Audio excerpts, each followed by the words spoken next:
और एक कहती है फिल्म बनाने वाली, जिसके मैंने कहा था कि फिल्म को बैन किया जाए, वो कहती है आज़ादी 2014 में मिली। अब ये डिसाइड करना चाहिए कि जो मंदिर वाला व्यक्ति वो झूठ बोल रहा है या 2014 में कहती है जो मिली है मुझे आज़ादी वो झूठ बोल रहा है, पहले तो वो डिसाइड करें। लेकिन मेरी नज़र में दोनों ही झूठे हैं, दोनों ही। राष्ट्रपिता महात्मा गांधी जी, उन्होंने सीने पे गोली खाई लेकिन देश को आज़ाद कराया। गोली मारने वाले कौन? यही आरएसएस के हत्यारे। आरएसएस के हत्यारे महात्मा गांधी जी को गोली मारी।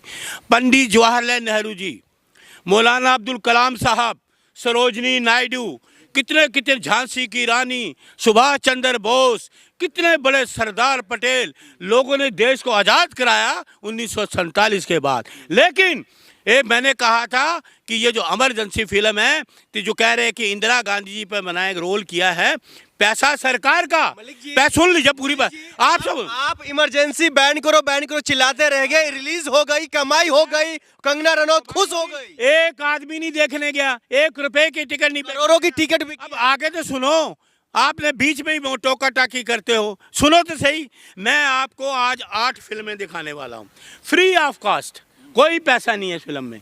आप फ्री पिक्चर देखिए। सबसे पहले जो 2014 में आज़ाद हुआ ना, तो मोदी जी को पैसा दें, इनको ये फिल्म ये बनाएं। वो वहाँ की प्रोड्यूसर है, मैं यहाँ का प्रोड्यूसर हूँ। सुन लीजिए, मणिपुर पे महिलाओं को निवस्त्र घुमाया गया, इस पे फिल्म बनेगी? बनेगी फिल्म? नहीं बनेगी। फिर किसानों का हत्यारा कौन? 750 किसान शहीद हो गए हैं, तो कौन है इसका जिम्मेदार? सरकार, मोदी सरकार।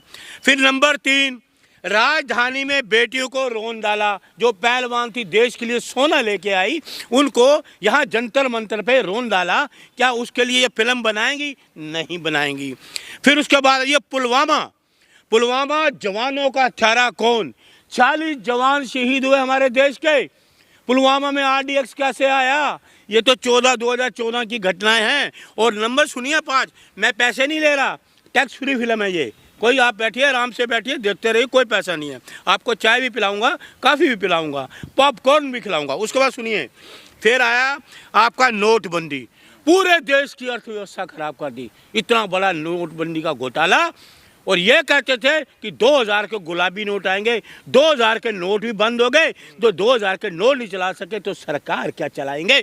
नंबर 5, ये राफेल डील, जिससे हमारे आदरणीय राहुल गांधी जी ने आवाज़ उठाई पार्लियामेंट में। ये राफेल डील का घोटाला 500 से 1500 करोड़ तक पहुंच गया। इतना बड़ा घोटाला, ये घोटालेबाज भाई, राफेल डील कमाल है भाई इनकी। देखिए इनके घोटालों की दास्तान सुनिए, इस पर भी फिल्म बनेगी। उसमें पायलट नहीं हूँ क्योंकि ट्रेनिंग लूँगा, शायद हो जाए। उसके बाद आ गया ये GST, गब्बर सिंह टैक्स, जैसे हमारे राहुल जी कहते हैं, गब्बर सिंह टैक्स। व्यापारी परेशान, आम आदमी परेशान, राज्य का टैक्स, सेंटर का टैक्स। लेकिन आपको पिक्चर फ्री दिखा रहा हूँ मैं, टैक्स नहीं ले रहा। उसके बाद आइए PM केयर्स फंड घोटाला। कोरोना काल में PM फंड में पैसा दीजिए, पैसा, सारा पैसा इकट्ठा गया, उसकी जांच होनी चाहिए। PM घोटाला कहाँ है? अब आइए नंबर, ये आपका आ गया, ये आपका राम मंदिर घोटाला। राम मंदिर घोटाला, पुराने मंदिर तोड़ के नया मंदिर बनाया। जो कहते थे कि राम को हम लाए, अरे राम को आप लाओगे?